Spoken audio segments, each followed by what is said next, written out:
Hey guys, welcome to rose garden. இன்றைக்கி இந்த வீடியோவில் மார்னிங்லேருந்து நைட்டு வரைக்கும் என்ன நடந்துச்சுங்கிறத ரேண்டமாக நான் சொல்கிறேன். மார்னிங் வந்து 8:45 ஆகிடுச்சு. ஸோ தீரனுக்கு வந்து 9:30 ஸ்கூல். அவருக்கு பிரேக்ஃபாஸ்ட்டு தோசை அண்ட் சட்னி கொடுத்து அனுப்பிட்டேன். இன்றைக்கி ஸ்நாக்ஸ்க்கு வந்து ஃப்ரைடேங்கிறதுனால நோ ஸ்நாக்ஸ் ரெஸ்ட்ரிக்ஷன். ஸோ அதனால் அவருக்கு பிடிச்ச வந்து சாட்டேட் பன்னீர், கேரட், அப்புறம் வால்நட் இது கொடுத்து நான் வந்து ஸ்நாக்ஸ்க்கு அனுப்பிட்டேன். தீரனுக்கு வந்து ஹாஃப் டே தான் ஸ்கூலு. ஸோ ஆஃப்டர்நூன் வந்துடுவாங்க.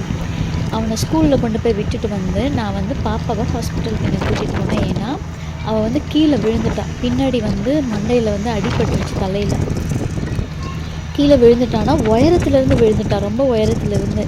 ஸோ அவளுக்கு வந்து நெக்ஸ்ட் டேலாம் வாமிட்டிங் இருந்தது, குழந்தை ஆக்டிவாக இல்லை. அதனால் பயந்துட்டு டாக்டர்கிட்ட போனோம். அவங்க வந்து சிடி ஸ்கேன் எடுக்க சொன்னாங்க, எடுத்தோம். ஸோ அந்த ரிப்போர்ட் காமிக்கிறதுக்காக நான் போயிட்டுருக்கேன்.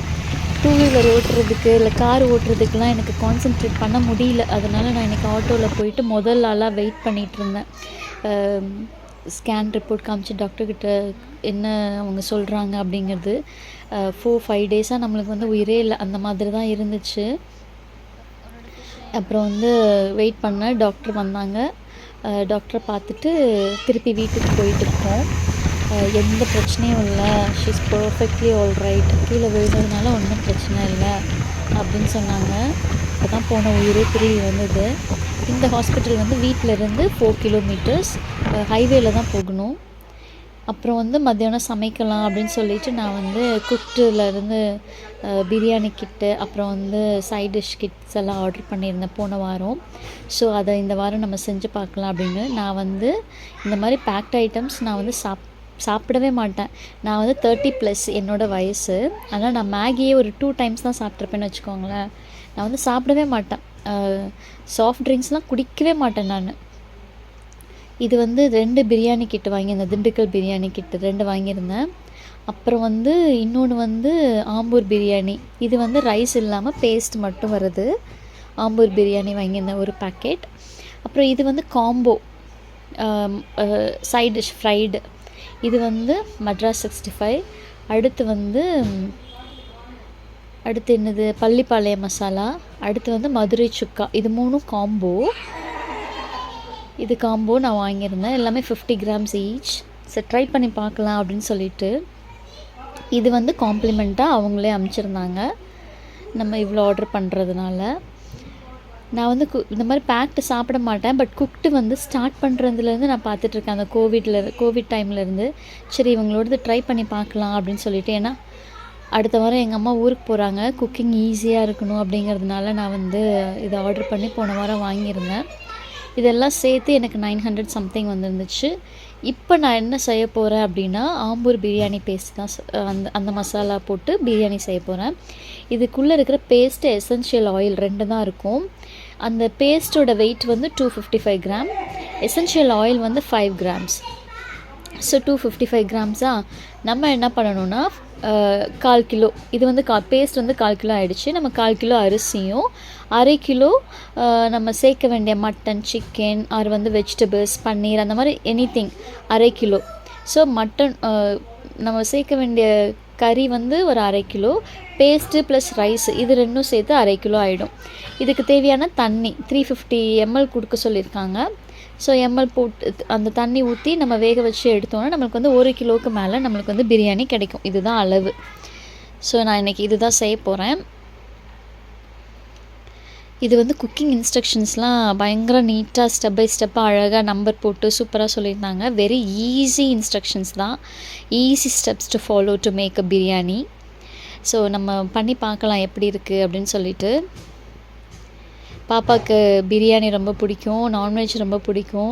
சரி செய்வோம் அப்படின்னு சொல்லிட்டு தான் நான் இன்றைக்கி மத்தியானம் இது லஞ்சுக்கு ப்ரிப்பேர் பண்ணலாம் அப்படின்ட்டு. இது வந்து படி 1/4 கிலோ படி. அந்த படியில் நான் பாஸ்மதி ரைஸ் எடுத்திருக்கேன். ஆனால் இன்ஸ்ட்ரக்ஷன் வந்து சீரக சம்பா தான் சொல்லியிருந்தாங்க. அது இல்லைங்கிறதுனால நான் இதை எடுத்துக்கிட்டேன். இது வந்து நல்லா கழுவிட்டு ஒரு 20 மினிட்ஸ் ஊற வச்சிடலாம். இது ஊற வச்சதுக்கப்புறம் ஒரு 1/4 மணி நேரம் கழித்து நம்ம ஸ்டவ் ஆன் பண்ணிவிட்டு குக்கரை வச்சிடலாம். இப்போ குக்கர் வந்து சூடானதுக்கப்புறம் நமக்கு பிரியாணி பேஸ்ட் இருக்கு இல்லையா, அந்த பேஸ்ட்டை வந்து போட்டுடலாம். இது ஓப்பன் பண்ண உடனே என்ன எனக்கு அரோமா வந்துச்சுன்னா, தக்காளி ஊறுகாய் இருக்கும் பார்த்தீங்களா, தக்காளி தொக்கு அந்த மாதிரி தான் எனக்கு ஃப்ளேவர் வந்துச்சு. ஸோ இது வந்து எண்ணெயும் உப்பும் மட்டும்தான் போட்டிருப்பாங்கன்னு நினைக்கிறேன் ப்ரிசர்வேஷனுக்கு. ஸோ பாத்திரம் சூடானதுக்கப்புறம் அந்த பேஸ்ட்டை நான் போட்டுட்டேன். 255 கிராம் பேஸ்ட்டு அதை போட்டுட்டேன். இதில் நிறைய எண்ணெய் இருந்தது. ஸோ ப்ரிசர்வேட்டிவ்க்கு அது மட்டும்தான் யூஸ் பண்ணியிருக்காங்க அப்படின்னு நான் நினைக்கிறேன், சால்ட் அண்ட் ஆயில். ஏன்னா சால்ட் அட்ஜஸ்ட்மெண்ட்டுக்கு லைட்டாக தான் போடுற மாதிரி இருக்குது. இப்போ சால்ட்டும் ஆயிலும் மட்டும்தான் போட்டிருக்காங்க ப்ரிசர்வேட்டிவ்க்கு. போட்ட ஒரு 2-3 மினிட்ஸ்லேயே நம்மளுக்கு வந்து எண்ணெய் பிரிஞ்சு வந்துருச்சு. நல்லா அந்த நம்ம மசாலா வதக்குனதுக்கப்புறம் நல்லா வாசம் வரும் இல்லைங்களா, அந்த மாதிரியான வாசம் சூப்பராக இருந்துச்சு. இப்போவே பிரியாணி வாசம் வந்துடுச்சு ஆக்சுவலி. இப்போ எண்ணெய் பிரிஞ்சு வந்ததுக்கப்புறம் நான் என்ன பண்ணுறேன்னா, நம்ம கறியை வந்து ஆட் பண்ணிக்கலாம். பாருங்கள், நல்லாவே எண்ணெய் பிரிஞ்சு வந்துச்சு 2-3 மினிட்ஸ்லேயே. மட்டனாக இருந்துச்சுன்னா இதிலே வேக வச்சுக்கலாம், ப்ரெஷர் குக் பண்ணி. நான் வந்து சிக்கன் எடுத்துருக்கிறதுனால நான் இதிலே போட்டு மூடி வச்சு ஒரு 10 நிமிஷம் இல்லை 15 நிமிஷம் நல்லா இதிலே வதக்கிட்டு அதுக்கப்புறமா நான் அரிசி போடலான்ட்டு இருக்கேன்.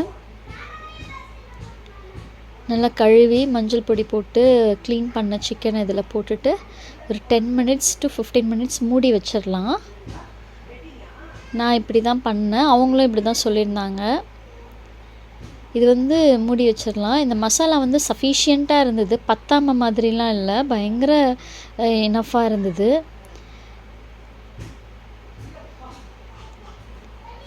இது 10-15 நிமிஷம் வெந்துருச்சு, நல்லா வதங்கிடுச்சு அந்த இதுலேயே கறி. இப்போ வந்து நம்ம ஊற வச்சுருக்க அரிசியை வந்து போட்டுடலாம். தண்ணி ஊற்றிடலாம். 350 ml தண்ணி ஊற்ற சொல்லியிருக்காங்க. ஸோ நான் வந்து 350 ml தண்ணி ஊற்றிக்கிறேன். தண்ணி கொதித்ததுக்கப்புறம் நம்ம வந்து அரிசியை போடணும். இந்த ஸ்டேஜில் நம்ம என்ன பண்ணலான்னா, உப்பு செக் பண்ணிக்கலாம். பத்தலைன்னா நம்ம உப்பு போட்டுக்கலாம். எனக்கு கொஞ்சம் தேவைப்பட்டுச்சு, அதனால் நான் போட்டுக்கிட்டேன். தண்ணி நல்லா பாய்லிங் டெம்பரேச்சர் வந்த உடனே நம்ம வந்து அரிசியை போட்டுடலாம். அரிசியை போட்டுட்டு நல்லா மிக்ஸ் பண்ணிக்கலாம். இதில் வந்து அந்த புளிப்பெல்லாம் நல்லா இருந்துச்சு, சூப்பராக இருந்தது. நம்ம லெமனோ அதெல்லாம் ஆட் பண்ண தேவையில்லை, எதுவுமே ஆட் பண்ண தேவையில்லை, உப்பு மட்டும் போட்டால் போதும். இப்போ மூடி வச்சுட்டு சிம்மில் வச்சுட்டு 2 விசில்ஸ் வந்தோடனே ஆஃப் பண்ண சொல்லிட்டாங்க. ஸோ நானும் 2 விசில்ஸ் வந்தோடனே ஆஃப் பண்ணிட்டேன். இப்போ பிரியாணி ரெடியாகி 1 மணி நேரம் ஆச்சு. கொஞ்சம் வெளியில் குழந்தைங்கள விளையாட கூட்டிகிட்டு போயிட்டு வந்தேன். இது பார்த்திங்கன்னா அந்த ஆயில், எசென்ஷியல் ஆயில் இருக்குது இல்லைங்களா, அது ஃப்ளேவர்டு சீசனிங் ஆயில். இந்த ஆயிலை வந்து நம்ம இதில் கொட்டிடலாம்.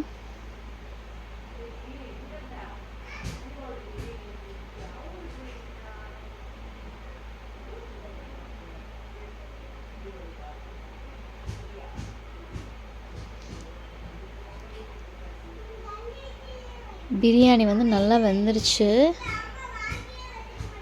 இப்போ பாருங்கள், நான் வந்து தண்ணி நிறையா வச்சிட்டேன்னு நினைக்கிறேன். இல்லை வந்து பாஸ்மதினால் அது கரெக்டாக வச்சுருக்கணும். சீரக சம்பாவுக்கு அவங்க சொன்ன தண்ணி கரெக்டாக இருந்திருக்கும். பாஸ்மதினால் நான் தண்ணி கம்மியாக வச்சுருக்கணும், நான் நிறையா வச்சுட்டேன். பட் பரவாயில்ல. இது வந்து சொல்லுவாங்க இல்லையா, வீடு ஃபுல்லாக அந்த ஃப்ளேவர் வரும்னு சொல்லிட்டு, எக்ஸாக்டாக அதே மாதிரி தான் கைஸ் இருந்தது. செம்ம ஃப்ளேவர்ஃபுல்லாக இருந்துச்சு. நம்ம தலப்பாக்கட்டி பிரியாணிலலாம் போய் சாப்பிடும்போது ஒரு நமக்கு ஒரு டேஸ்ட் இருக்கும்ல, அதே டேஸ்ட் இருந்துச்சு. பட் டெக்ஸ்சர் தான் கொஞ்சம் குழஞ்சி போச்சு, பரவாயில்ல. குழந்தைங்களும் நல்லா சாப்பிட்டாங்க. காரம் இல்லை, குழந்தைங்களுக்கு தாராளமாக கொடுக்கலாம், காரமே இல்லை, அவ்வளோ நல்லா இருந்துச்சு. நான் அதுதான் பயந்துட்டு இருந்தேன், இவ்வளோ கலர்ஃபுல்லாக இருக்குது, இவ்வளோ மசாலாஸ் இருக்குது, எஃபிஷியண்ட்டாக இருக்குது, காரம் இருக்குமோ அப்படின்னு. பட் வந்து காரமே இல்லை, சூப்பராக இருந்தது. தண்ணி கொஞ்சம் கம்மியாக வச்சுருந்தா எக்ஸலண்ட்டாக இருந்திருக்கும். பிரியாணி பண்ணி முடிச்சுட்டு நான் விளையாட கூட்டிகிட்டு போனேன்னு சொன்னேன் இல்லைங்களா, கிரவுண்டுக்கு தான் கூட்டிகிட்டு போயிருந்தேன். இப்போ வந்து வீக் டேஸ்ங்கிறதுனால கொஞ்சம் பீப்புள் தான் இருந்தாங்க. வீக்கெண்ட்னா நிறைய பேர் இருந்திருப்பாங்க. இப்போ வந்து பார்த்தீங்கன்னா பாப்பா பேக் டு நார்மல், பார்க்கறதுக்கு ஹாப்பியாக இருந்தது.